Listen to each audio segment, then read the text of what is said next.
আগামীর বাংলাদেশ ইসলামের বাংলাদেশ, আগামীর বাংলাদেশ কলেমার বাংলাদেশ। কিন্তু আগামী দিনে বাংলাদেশে আলেম ওলামাকে অবজ্ঞা করে, ইসলামকে অবজ্ঞা করে, ধর্মকে কটূক্তি করে কোন শক্তিকে ক্ষমতার মস্তকে বসানো হবে না, হবে না, হবে না। নারায়ে তাকবীর, নারায়ে তাকবীর। তাদেরকে যারা ফাঁসি দিয়েছে সেই শেখ হাসিনার তালে তাল মিলিয়ে কথা বলে রাজাকার শব্দ উচ্চারণ করার ট্রিটমেন্ট কেমন হয় বাংলাদেশের জনগণ 5 তারিখ দিয়ে দিছে, তাই নাই?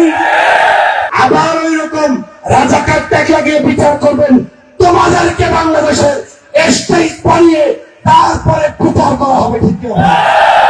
আসসালামু আলাইকুম। ঝালকাঠি জেলা জামাতের সমাবেশে অগ্নিঝরা বক্তব্য দিয়েছেন বিএনপির এক নেতা। জামাত ইসলামের সমাবেশে বিএনপির নেতা বলেন, ইসলামের সাথে আলেমদের সাথে শত্রুতা করে তাদের পরে জুলুম নির্যাতন করে হাসিনার 5ই আগস্ট ঘটেছে। অতএব আবারও যদি কেউ ক্ষমতায় এসে আলেমদের পরে দমন পীড়ন চালায়, রাজাকার খেলা খেলতে চায়, তাহলে 5ই আগস্টের মতন পরিণতি হবে। সুপ্রিয় দর্শক, বিস্তারিত আমরা এই বিএনপি নেতার মুখ থেকে জেনে আসবো। নারায়ে তাকবীর, নারায়ে তাকবীর। বাংলাদেশ জামাত ইসলামী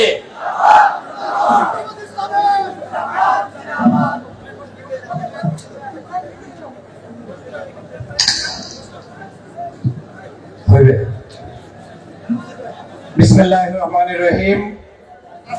বাংলাদেশ জামাত ইসলামী ঝালকাঠি জেলা কর্তৃক আয়োজিত আজকের এই বাঁধ ভাঙা উচ্ছ্বাসে উজ্জীবিত সারা ঝালকাঠির বিভিন্ন প্রান্ত থেকে আগত কর্মী সম্মেলনের সম্মানিত ডেলিগেট বৃন্দ, আজকের মঞ্চে উপবিষ্ট প্রধান অতিথি সাবেক সংসদ সদস্য বাংলাদেশ জামাত ইসলামীর সিনিয়র নায়েবে আমির অধ্যাপক মুজিবুর রহমান সাহেব সহ আজকের অনুষ্ঠানের শ্রদ্ধাস্পদ সভাপতি আমাদের ঝালকাঠির নয়নের মণি অ্যাডভোকেট হাফিজুর রহমান সহ মঞ্চ উপবিষ্ট জাতীয় নেতৃবৃন্দ, বিভিন্ন প্রিন্টিং মিডিয়া, ইলেকট্রনিক্স মিডিয়ার সদস্যবৃন্দ, প্রশাসনিক কর্মকর্তা বৃন্দ, পুলিশ বাহিনী, স্বেচ্ছাসেবক ভাইয়েরা, আসসালামু আলাইকুম ওয়া রাহমাতুল্লাহি ওয়া বারাকাতুহু।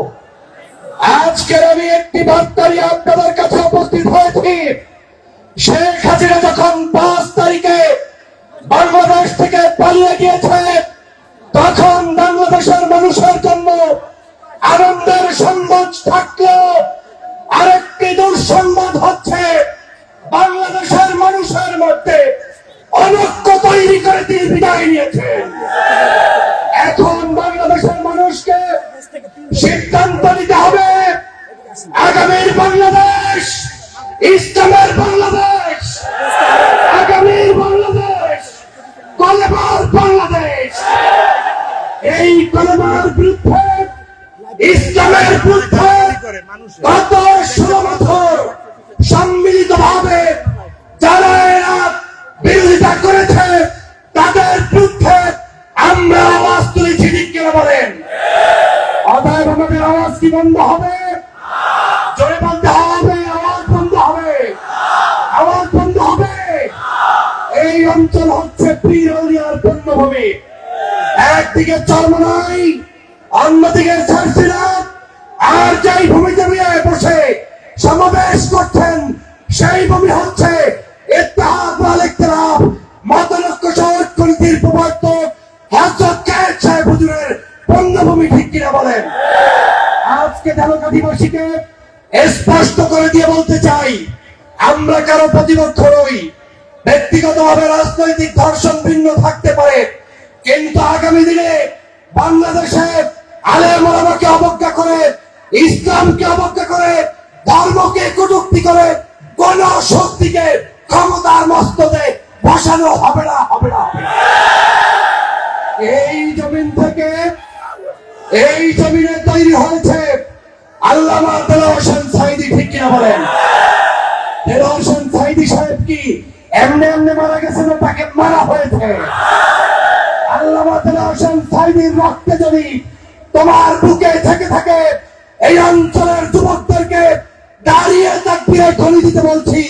নারায়ে তাকবীর, নারায়ে তাকবীর। কালেমা গো মুসলমান, কালেমা গো মুসলমান। আপনাদের কাছে অনুরোধ রাখতে চাই, বাংলাদেশ নিয়ে ষড়যন্ত্র চলছে। একটি গোষ্ঠী নতুন করে ষড়যন্ত্রের বীজ বোনা শুরু হয়েছে। কানুকদারি পেয়েছে নাকি? গত 16 বছর পর্যন্ত যেই সকল আলেমদেরকে ফাঁসির কাস্টে লটকিয়ে হত্যা করা হয়েছে, তারা এই বাংলাদেশে কোনো অন্যায় করে নাই, ঠিক কিনা বলেন? আপনাদের কাছে জানতে চাই, গোলাম আজম কোন অপরাধী ছিল? সাইদি সাহেব কোন অপরাধী ছিল? কাদের মোল্লার কোন অপরাধ ছিল? নিজামী সাহেবের কোন অপরাধ ছিল? আলী হাসান মুজাহিদের কোন অপরাধ ছিল? মেহির কেশবলীর কোন অপরাধ ছিল? ঢাকা চৌধুরী কি কোন অন্যায় করেছে? তাহলে তাদেরকে যারা ফাঁসি দিয়েছে, সেই শেখ হাসিনার তালে তাল মিলিয়ে কথা বলে রাজাকার শব্দ উচ্চারণ করার ট্রিটমেন্ট কেমন হয় বাংলাদেশের জনগণ 5 তারিখ দিয়ে দিছে, তাই নাই? বাংলাদেশে ঢাকা বিশ্ববিদ্যালয়ের রোকেয়া হল থেকে এই শেখ হাসিনা যখন বলেছিল রাজাকারের বাচ্চাদেরকে স্থান দেওয়া হবে না, বাংলার প্রত্যেকটি প্রান্ত থেকে 24-এর গণঅভ্যুত্থানের জন্য মানুষ ঐক্যবদ্ধভাবে লড়াই করেছিল, ঠিক কিনা বলেন? অতএব আজকে যারা নতুন করে স্বপ্নে দেখেন যে বাংলাদেশে আবার ভিন্ন কেউ ক্ষমতায় আসলে আবার ওই রকম রাজাকার ট্যাগ লাগিয়ে বিচার করবেন, তোমাদেরকে বাংলাদেশের স্টেজ বানিয়ে তারপরে বিচার করা হবে, ঠিক কিনা? আসুন, আমার আহ্বান একটাই, দল চিনি না, মত চিনি না, ইসলামপন্থী মানুষদেরকে জানতে চাই। ইসলামপন্থীদেরকে বিভিন্নভাবে অবজ্ঞা করা হয়েছে। বাংলাদেশের স্বাধীনতার পর থেকে যতবারই ডানপন্থীরা ক্ষমতায় আসছে, ইসলামওয়ালা, দাড়িওয়ালা, টুপিওয়ালার সহযোগিতা ছাড়া কিন্তু আসতে পারে নাই। অতএব আজকে এই ঝালকাঠির পুণ্যভূমি থেকে আমি স্পষ্ট করে বলতে চাই, আগামী দিনে বাংলাদেশে যে যেভাবে ক্ষমতায় আসুক না কেন, আমার কোনো আপত্তি নাই। আপত্তি এক জায়গায়, দাড়ি নিয়ে কথা বলবা, টুপি নিয়ে কথা বলবা, ইসলাম নিয়ে কথা বলবা। আমার রাজনীতির সবার উপরে থাকবে ইসলাম, ঠিক কিনা বলেন? আমার রাজনীতির সবার উপরে থাকবে কলেমা, ঠিক কিনা বলেন? অতএব এই কলেমা যদি বাংলাদেশের প্রত্যেকটি পদে প্রান্তরে প্রতিষ্ঠিত করতে চান, আবার সর্বশেষ দাঁড়িয়ে আরেকটি তাকবীরের ধ্বনি দিতে হবে। নারায়ে তাকবীর, নারায়ে তাকবীর। কালেমা গো মুসলমান, বাংলাদেশ, বাংলাদেশ। সুপ্রদর্শক, বাংলাদেশ জামাত ইসলামের সমাবেশে বিএনপি নেতার এই বক্তব্যটি আপনারা কিভাবে দেখছেন, অবশ্যই আপনাদের মূল্যবান মন্তব্য কমেন্ট বক্সে জানাবেন।